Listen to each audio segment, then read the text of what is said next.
Vain bikers laugh at a poor farmer. When they learn his secret, they regret everything. In the heart of rural America, where rolling fields meet endless skies, a humble farmer named Tom Becker tends to his small roadside vegetable stand. His sun-weathered face and calloused hands tell the story of a life dedicated to the land. Tom's worn overalls and faded plaid shirt are a far cry from the designer suits he once wore as a successful investor in the city. But for Tom, this simple life is a choice, a return to his roots and a pursuit of purpose over material wealth. As the afternoon sun beats down on the dusty road, a distant rumble breaks the tranquil silence. The Chrome Kings, a gang of vain and arrogant bikers, led by the notorious Jax Mercer, approach Tom's stand. With their gleaming motorcycles, leather jackets, and flashy jewelry, they are the epitome of excess and ego. Jax, his eyes hidden behind mirrored sunglasses, sneers at Tom's modest setup. Well, what do we have here? A little farmer boy playing store? The other bikers snicker, their laughter carrying across the fields. Tom, unperturbed by their mockery, greets them with a gentle smile. Good afternoon, gentlemen. Care for some fresh produce? I've got the sweetest corn and juiciest tomatoes in the county.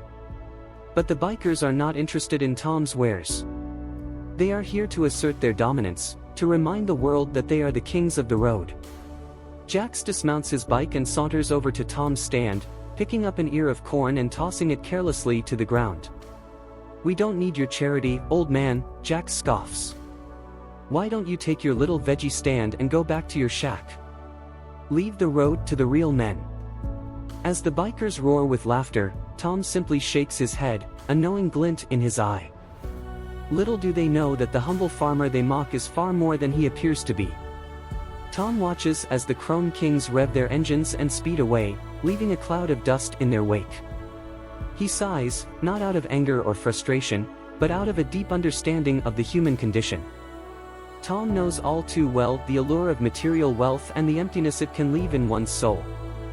As he begins to pick up the scattered produce, a familiar face appears from the nearby fields. Tom! I heard the commotion. Are you all right? Asks Sarah, Tom's longtime friend and the owner of the local diner. Tom smiles warmly at Sarah, his eyes crinkling at the corners.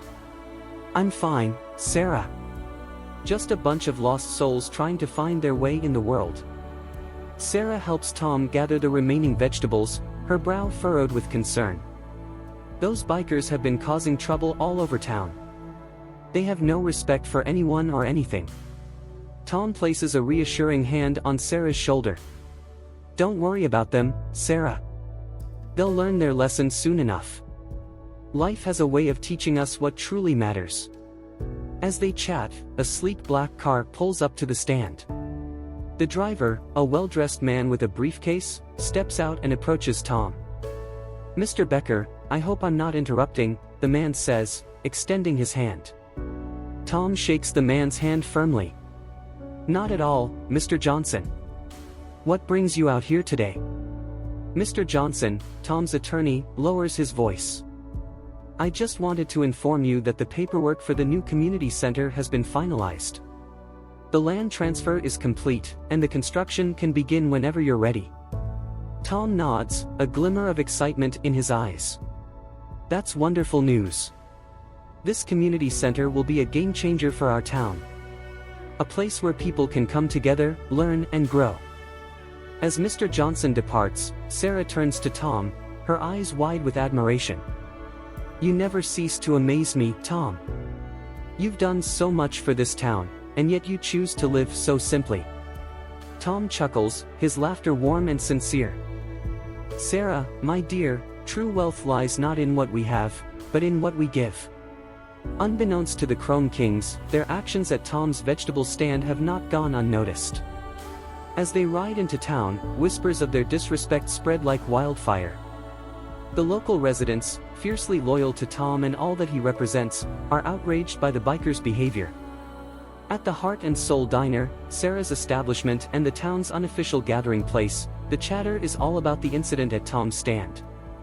Regulars, from the elderly Mrs. Hawkins to the young and idealistic Deputy Jack Thompson, express their disgust at the bikers' actions. Who do they think they are, treating Tom like that? Mrs. Hawkins huffs, her hands wrapped around a steaming mug of coffee. That man has done more for this town than those leather-clad hooligans could ever imagine. Deputy Thompson nods in agreement, his jaw set with determination. I've half a mind to go down to that bar they frequent and teach them a lesson about respect.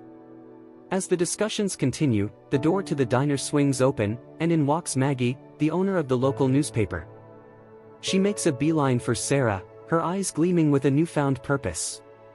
Sarah, I just heard about what happened to Tom, Maggie says, sliding into a booth. I think it's time we let the whole town know just who those bikers were messing with. Sarah leans in, intrigued. What do you have in mind, Maggie? Maggie pulls out a folder from her bag, spreading its contents across the table. I've been working on a piece about Tom's incredible journey, from high-powered investor to humble farmer and secret philanthropist. It's time the world knew the truth about the man behind the overalls. As Sarah and Maggie pore over the article, the diner buzzes with excitement. The town is ready to rally behind their beloved Tom, to show the world that true wealth lies in the heart of a community, not in the flashy trappings of material success.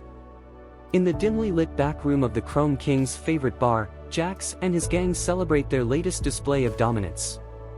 They clink bottles of beer, their laughter raucous and their egos inflated. Did you see the look on that old farmer's face? Jax guffaws, slamming his bottle down on the table. He didn't know what hit him. The other bikers join in the laughter, their faces twisted with cruel amusement.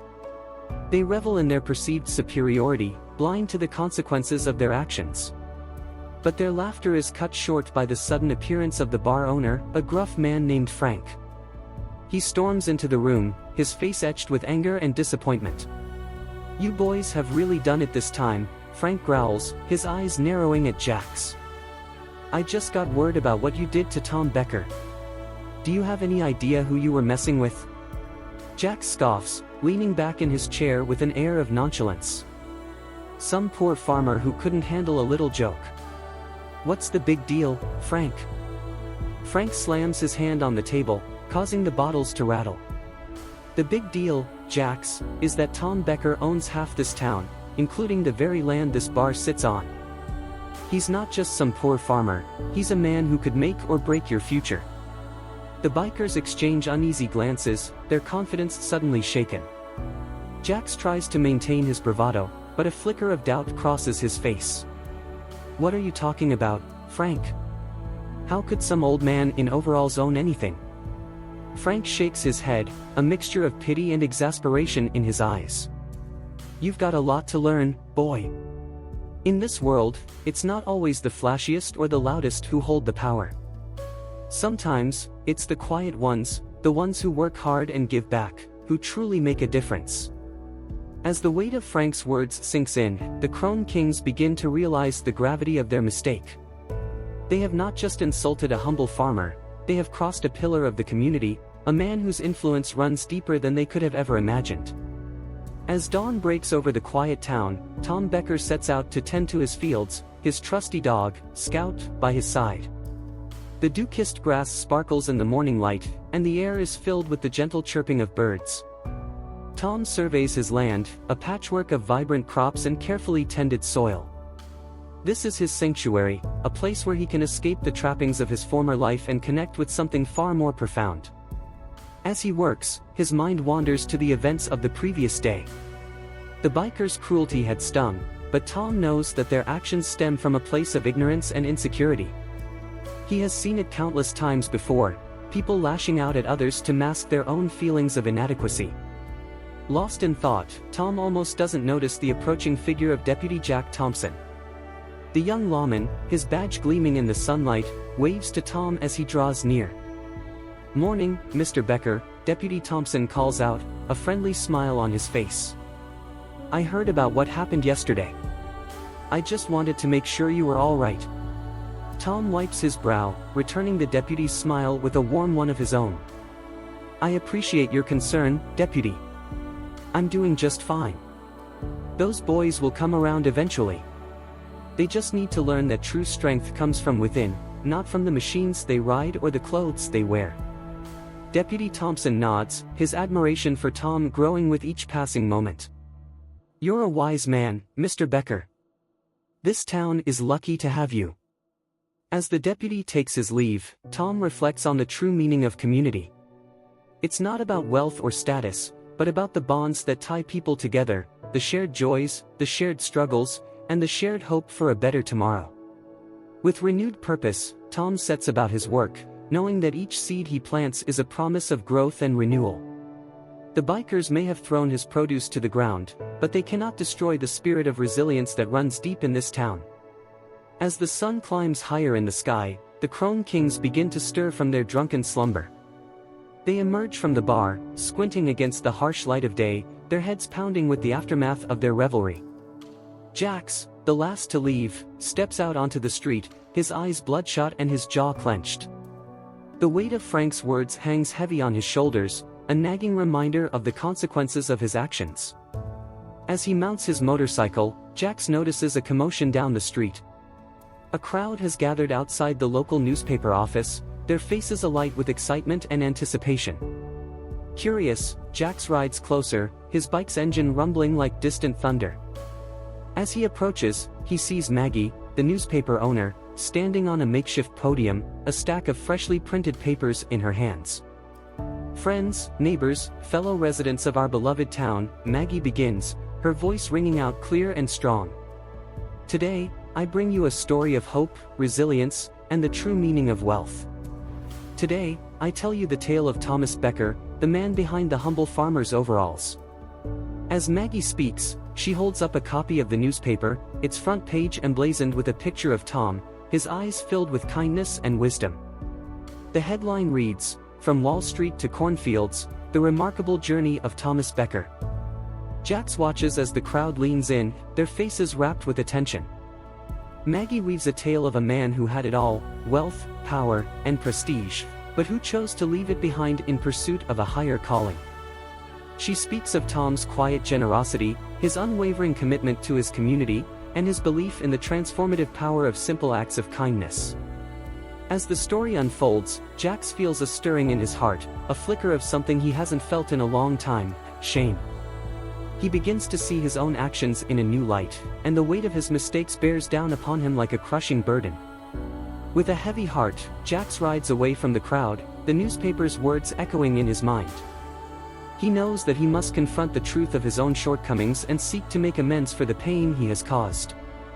As the town buzzes with the news of Tom Becker's remarkable story, the Crone Kings find themselves at a crossroads. Some, like Jax, are confronted with the harsh reality of their own misdeeds, while others cling stubbornly to their pride and arrogance. In the heart of Tom's farm, a group of volunteers gather, ready to lend their time and energy to a new project: the construction of a community garden. Among them is Sarah, her face alight with purpose and determination. Tom, ever the humble leader, welcomes the volunteers with open arms. "Friends," he begins, his voice warm and inviting, "today, we sow the seeds of change. With each plant we nurture, we cultivate not only food for our bodies but also hope for our spirits."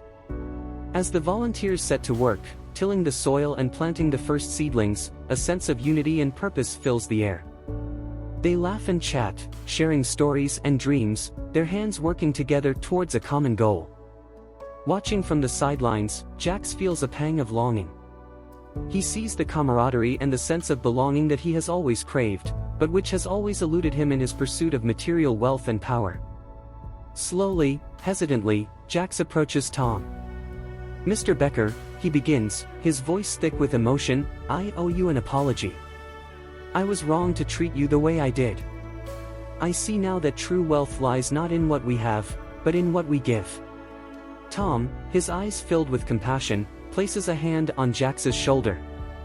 "My boy," he says softly, "it takes a strong person to admit their mistakes. The path to redemption is never easy, but it is always worth walking." As Jax joins the volunteers in the garden, he feels a sense of purpose wash over him. He knows that he has a long way to go, but for the first time in his life, he feels that he is part of something greater than himself. Across town, the other Crone Kings are faced with a choice: to cling to their pride and continue down a path of destruction, or to follow Jax's example and seek to make amends for their past mistakes. The seeds of change have been planted, and it is up to each of them to decide whether they will nurture those seeds or let them wither in the face of their own stubborn pride. As the days turn into weeks, the community garden flourishes under the tender care of the volunteers.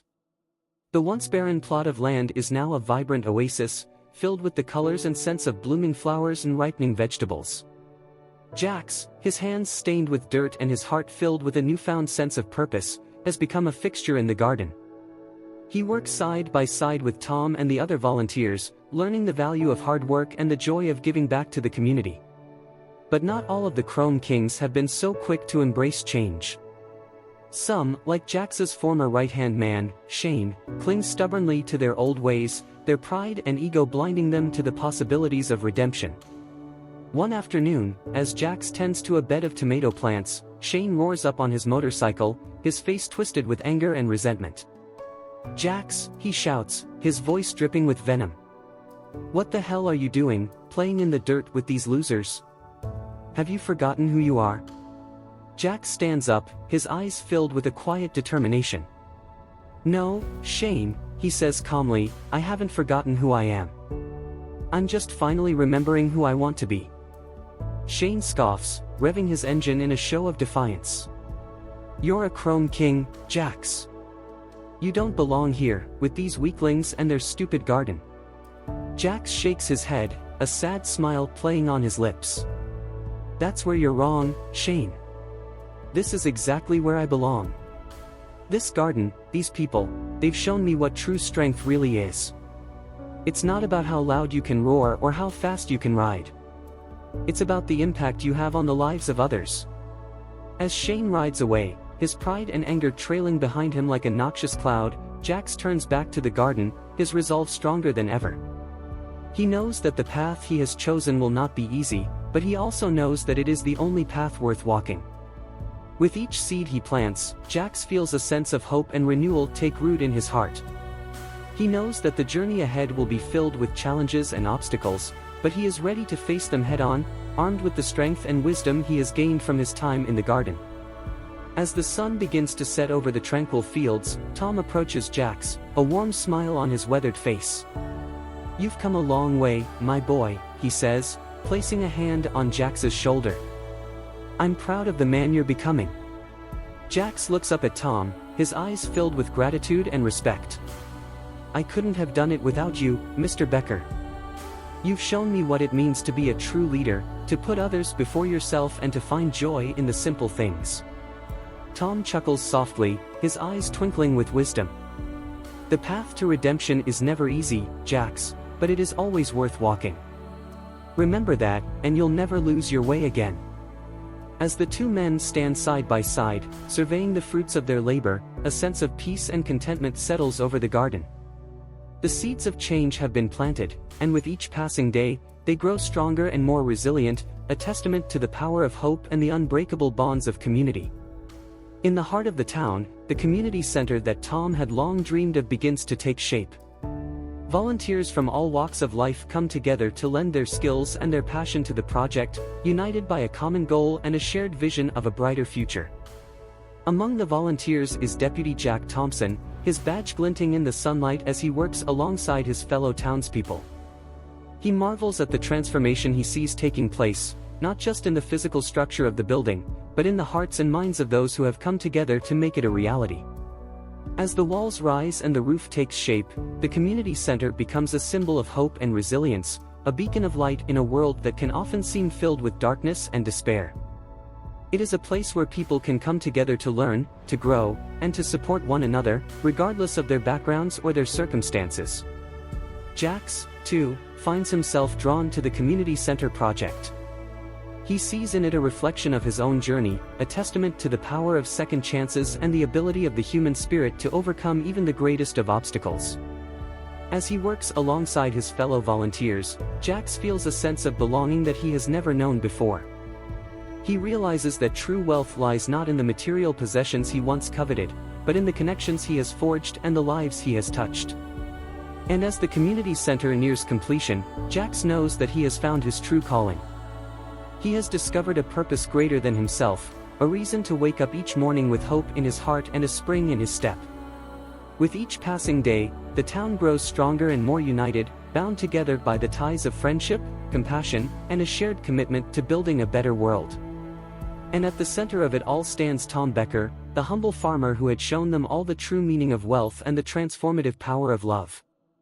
As the Chrome Kings struggle to find their place in this new world, some find themselves drawn to the light of Tom's wisdom, while others retreat further into the shadows of their own pride and anger. Shane, once Jax's closest ally, becomes a bitter and resentful figure, lashing out at those who have found the courage to change. He sees in their transformation a betrayal of the values he holds dear, a rejection of the life he has always known. But even as Shane clings to his anger, he cannot escape the nagging sense that something is missing from his life. He watches as his former brothers find purpose and meaning in their new roles, and he begins to wonder if perhaps he has been chasing the wrong dreams all along. One evening, as the sun sets over the quiet streets of the town, Shane finds himself wandering past the community center. Through the windows, he can see the warm glow of laughter and camaraderie, the smiling faces of those who have found a home within its walls. And in that moment, something stirs within Shane's heart.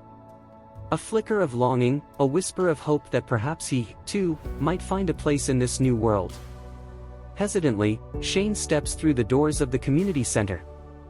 He is greeted by the warm smiles of those who have come to know Jax and the other reformed kings, and he feels a sense of acceptance wash over him. As he joins in the laughter and the conversation, Shane begins to understand the true meaning of community. He sees that it is not about the patch on your back or the bike you ride, but about the connections you forge and the lives you touch. And as he looks around at the faces of his new friends, Shane realizes that he has finally found what he has been searching for all along. A sense of belonging, a purpose greater than himself, and the chance to make a difference in the world. With each passing day, the town grows stronger and more united, a shining example of what can be achieved when people come together in the spirit of love and compassion. And at the heart of it all stands Tom Becker, the humble farmer who had shown them the way. As the community center opens its doors to the public, the town gathers to celebrate the culmination of their hard work and dedication. The air is filled with the sounds of laughter and music, the smells of freshly baked bread and blooming flowers. Tom stands at the center of it all, his eyes shining with pride and gratitude as he looks out over the sea of smiling faces. He knows that this moment is not about him, but about the countless individuals who have come together to make this dream a reality. As he takes the stage to address the crowd, Tom's voice is filled with emotion. "My friends," he begins, "today we celebrate not just the opening of a building, but the triumph of the human spirit. We have shown that when we come together in the spirit of love and compassion, there is no obstacle we cannot overcome, no dream we cannot achieve." The crowd erupts in cheers and applause, their hearts swelling with the same sense of pride and purpose that fills Tom's own heart. And as he looks out over the sea of faces, Tom knows that this is just the beginning. In the days and weeks that follow, the community center becomes the beating heart of the town. It is a place where people come to learn and grow, to share their talents and their passions, and to find the support and encouragement they need to chase their dreams. And as the town continues to thrive, the Chrome Kings find themselves at the forefront of this new era of hope and possibility. Jax and Shane, once bitter rivals, now work side by side to mentor young people and help them find their own paths to redemption. The other kings, too, find their own ways to give back to the community that has given them so much. Some volunteer their time and skills to help maintain the community garden, while others use their mechanical expertise to repair bikes and cars for those in need. And through it all, the spirit of Tom Becker shines like a beacon, guiding them all towards a brighter and more compassionate future. The seeds of change have been planted, and now, as they begin to bear fruit, the town knows that anything is possible. As the months pass and the seasons change, the town continues to flourish under the guidance of Tom and the reformed Chrome Kings. The community center becomes a hub of activity, a place where people from all walks of life come together to learn, to grow, and to support one another. But even as the town basks in the glow of its newfound unity, a new challenge arises. A group of developers, eager to capitalize on the town's success, begin to eye the surrounding land with hungry eyes. They come to Tom with offers of wealth and power, promising to transform the sleepy little town into a bustling metropolis. But Tom, ever the wise and humble leader, sees through their empty promises. He knows that true prosperity cannot be measured in dollars and cents, but in the strength of the bonds that hold a community together. And so, with the support of his fellow townspeople, Tom stands firm against the developers' advances. The battle is not an easy one. The developers are well-funded and politically connected, and they will stop at nothing to get what they want. But Tom and his allies are fueled by something stronger than greed or ambition. They are fueled by love. Day after day, they work tirelessly to protect their town and preserve the way of life they have worked so hard to build. They attend town meetings, organize protests, and rally their neighbors to the cause. And slowly but surely, their efforts begin to pay off. The developers, faced with the unwavering resolve of a united community, begin to lose ground. Their promises ring hollow in the face of the town's determination, and one by one, they begin to pack up and leave. In the end, the town emerges victorious, their way of life intact and their bonds stronger than ever. And as they gather once more to celebrate their triumph, Tom stands before them, his eyes shining with the light of 1,000 suns. "My friends," he says, his voice ringing out across the crowd, "we have shown the world that the true measure of a community lies not in its wealth or its power, but in the love and compassion that binds us together. And as long as we hold fast to that love, there is nothing we cannot achieve." As the dust settles and life in the town returns to its gentle rhythm, the Crone Kings find themselves at a crossroads. They have tasted the sweetness of redemption, the joy of belonging to something greater than themselves. But now, as they look to the future, they must decide what path they will follow. For Jax, the answer is clear. He has found his calling in the community center, working alongside Tom to nurture the next generation of leaders and dreamers. He knows that this is where he belongs, and he embraces his new role with the same passion and determination that once fueled his rebellious spirit. Shane, too, has found his place in this new world. He has discovered a talent for mentoring troubled youth, using his own experiences to guide them towards a brighter future. And as he watches them grow and thrive under his guidance, he feels a sense of purpose that he never knew was possible. But for some of the other kings, the road ahead is less certain. They have grown accustomed to the thrill of the open road, the rush of adrenaline that comes with living life on the edge. And now, as they contemplate a future of quiet contentment, they feel a restless stirring in their souls. In the end, each of the kings must make their own choice. Some will stay, putting down roots in the town that has given them a second chance at life. Others will go, setting out on new adventures with the lessons of the past etched firmly in their hearts. But no matter where their paths may lead, they will always carry with them the memory of the man who showed them the way. Tom Becker, the humble farmer who had the courage to stand up for what he believed in, even when the world was against him. And as they look back on their journey, the Crone Kings know that they have been forever changed by their time in this small town. They have learned that true wealth lies not in the possessions we accumulate, but in the lives we touch and the love we share. With heavy hearts and hopeful spirits, they bid farewell to the place that has been their home, their sanctuary, and their salvation. And as they ride off into the sunset, they carry with them the promise of a brighter tomorrow, and the knowledge that they will always have a place to call home. Years have passed since the Crone Kings first rode into town, their hearts filled with anger and their minds clouded by pride. But as the sun rises on a new day, the town stands as a testament to the power of redemption, a shining example of what can be achieved when people come together in the spirit of love and compassion. The community center, once a mere dream in the mind of a humble farmer, now stands at the heart of the town, a beacon of hope and possibility. Its halls are filled with the laughter of children, the wisdom of elders, and the dreams of a brighter future. And at the center of it all stands Tom Becker, his once weathered face now lined with the creases of a life well lived. He looks out over the town he has called home for so many years, and he feels a sense of pride and contentment that words cannot express. For he knows that his legacy will live on long after he is gone, carried forward by the countless lives he has touched and the seeds of hope he has planted in the hearts of all who knew him. And as the town gathers to celebrate another year of growth and prosperity, Tom takes the stage once more, his voice filled with the wisdom of 1,000 lifetimes. "My friends," he says, his eyes shining with the light of 1,000 suns, let us never forget the lessons we have learned, the bonds we have forged, and the love we have shared. For it is in these things that we find the true measure of our worth, the true wealth of our lives. The crowd erupts in cheers and applause, their hearts filled with the same sense of gratitude and purpose that fills Tom's own heart. And as the sun sets on another perfect day, the town knows that they have been blessed beyond measure. For they have learned that true wealth lies not in the things we possess, but in the love we give and the lives we touch. And as long as they hold fast to that love, there is nothing they cannot achieve, no dream too big and no obstacle too great. And so, with hearts full of hope and minds filled with the promise of a brighter tomorrow, the town looks to the future, ready to face whatever challenges may come, secure in the knowledge that they will always have each other, and the love that binds them together.